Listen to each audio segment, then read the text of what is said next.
राम सेतु एक रहस्यमयी संरचना जो भारत और श्रीलंका को जोड़ती है। इसका निर्माण किसी और ने नहीं बल्कि स्वयं भगवान राम ने किया था। लेकिन आज भी कुछ राजनीतिक तर्क और विवाद इसके निर्माण को लेकर उठाए जाते हैं। कुछ लोग इसे एक प्राकृतिक संरचना मानते हैं, जबकि कुछ इसे एक मानव निर्मित अवशेष मानते हैं। फिर भी सनातन धर्म पर इसका असर नहीं पड़ता। आस्था और गहरी होती जाती है। उन तर्कों को नकारते हुए राम सेतु के निर्माण की असली कहानी का अवलोकन करेंगे। चलिए शुरू से शुरू करते हैं, क्योंकि आप इतिहास को जानेंगे तो भविष्य को समझेंगे। अंतरिक्ष के गहरे सन्नाटे से जब हम अपनी पृथ्वी की ओर देखते हैं तो नीले महासागरों के बीच भारत और श्रीलंका को जोड़ती हुई एक पतली रहस्यमयी लकीर चमकती हुई दिखाई देती है। नासा की सैटेलाइट इमेजरी ने जब पहली बार इस संरचना को दुनिया के सामने रखा तो विज्ञान और इतिहास की दुनिया में हलचल मच गई। समुद्र के सीने पर 48 किलोमीटर लंबी ये चट्टानी श्रृंखला, जिसे दुनिया एडम्स ब्रिज कहती है, भारत के करोड़ों लोगों के लिए आस्था का जीवंत प्रमाण है। राम सेतु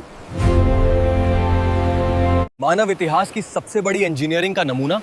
आज हम वक्त की धूल हटाकर उस सच तक पहुंचने की कोशिश करेंगे। कहानी की शुरुआत होती है त्रेता युग के उस कालखंड से जब भारत का दक्षिणी छोर एक युद्ध की तैयारी कर रहा था। कल्पना कीजिए उस मंजर की, रामेश्वरम का तट, सामने विशाल और उफनता हुआ हिंद महासागर और पीछे वानरों की एक विशाल सेना। प्रभु श्री राम के सामने सबसे बड़ी चुनौती रावण की लंका नहीं बल्कि उनके और लंका के बीच खड़ा यह अथाह समुद्र था। वाल्मीकि रामायण के अनुसार जब समुद्र ने रास्ता देने से मना कर दिया तो समाधान युद्ध से नहीं बल्कि वास्तुकला यानी आर्किटेक्चर से निकला। और यहीं प्रवेश होता है इतिहास के उन दो महान इंजीनियरों का जिनका नाम था नल और नील।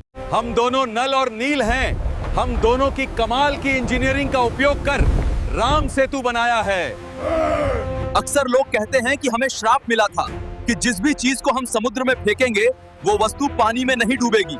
ये सच है जिससे राम सेतु निर्माण किया, मगर असल में सच्चाई कुछ और थी। हमारे इंजीनियरिंग के कामों को इतिहास में छुपाया गया।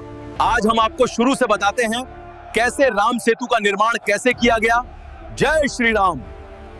अक्सर हम राम सेतु को चमत्कार मानते हैं, लेकिन प्राचीन ग्रंथों का गहराई से अध्ययन करने पर पता चलता है कि यह निर्माण एक सुव्यवस्थित इंजीनियरिंग प्रक्रिया थी। रामायण में वर्णन आता है कि नल और नील, जो विश्वकर्मा के पुत्र माने जाते थे, उन्हें पुल बनाने की तकनीक का ज्ञान था। यह निर्माण किसी जादू से नहीं बल्कि विज्ञान से हुआ था। वानर सेना ने सबसे पहले जंगल से बड़े बड़े पेड़, साल और ताड़ के तने उखाड़े। इनका उपयोग समुद्र की रेतीली और दलदली जमीन पर एक फाउंडेशन या नींव बनाने के लिए किया गया। ठीक वैसे ही जैसे आज हम मॉडर्न पिलिंग तकनीक का इस्तेमाल करते हैं। लकड़ियों के इस ढांचे के ऊपर भारी पत्थरों को रखा गया ताकि वे समुद्र के बहाव में बह न जाएं। लेकिन सबसे बड़ा रहस्य उन पत्थरों में छिपा है जो पानी पर तैरते थे। रामेश्वरम में आज भी ऐसे पत्थर मिलते हैं जिन्हें पानी में डालने पर वो डूबते नहीं। विज्ञान की भाषा में इसे प्यूमिस स्टोन कहा जाता है। जब ज्वालामुखी फटता है और उसका लावा हवा के संपर्क में आकर ठंडा होता है तो उसके अंदर हवा के बुलबुले कैद हो जाते हैं,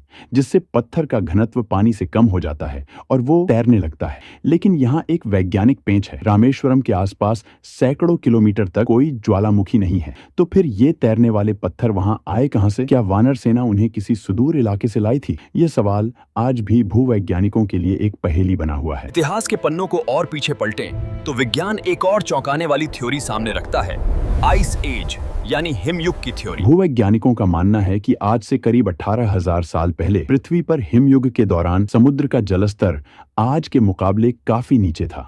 उस समय भारत और श्रीलंका के बीच एक प्राकृतिक जमीनी रास्ता मौजूद था, लेकिन जैसे जैसे बर्फ पिघली जलस्तर बढ़ा और वह रास्ता डूब गया। लेकिन विवाद तब गहराता है जब कार्बन डेटिंग की रिपोर्ट सामने आती है। कुछ शोधकर्ताओं का दावा है कि राम सेतु के पत्थरों और जिस रेत पर वे टिके हैं उनकी उम्र में फर्क है। रेत लगभग 4,000 साल पुरानी है, जबकि उसके ऊपर रखे गए पत्थर 7,000 साल पुराने। यह इस बात का संकेत है कि उन पत्थरों को वहां प्राकृतिक रूप से नहीं बनाया गया बल्कि कहीं और से लाकर एक विशेष क्रम में रखा गया था। ठीक वैसे ही जैसे रामायण में वर्णन है। सदियों तक यह सेतु भारत और श्रीलंका के बीच पैदल आने जाने का रास्ता था। आपको यह जानकर हैरानी होगी कि 15वीं शताब्दी तक के ऐतिहासिक नक्शों और डच अभिलेखों में इसे एक पैदल मार्ग के रूप में दिखाया गया था। लोग इस पर चलकर समुद्र पार करते थे, लेकिन साल 1480 में आए एक विनाशकारी चक्रवात ने इस पुल को तोड़ दिया और समुद्र का जल स्तर बढ़ने से यह पानी के नीचे चला गया। आज भी यह संरचना पानी में इतनी उथली है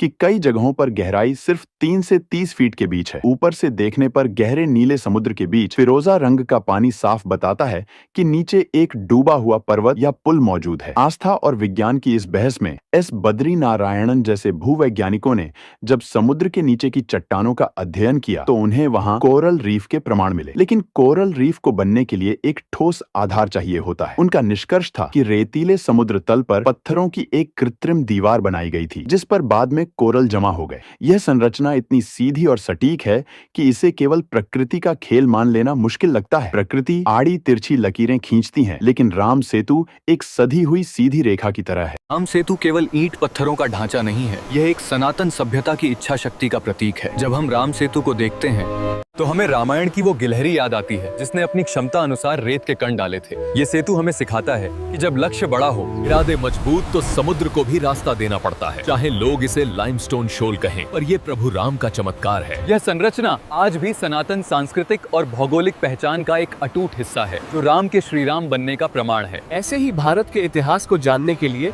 वीडियो लाइक और चैनल सब्सक्राइब करें। मिलते हैं अगले वीडियो में।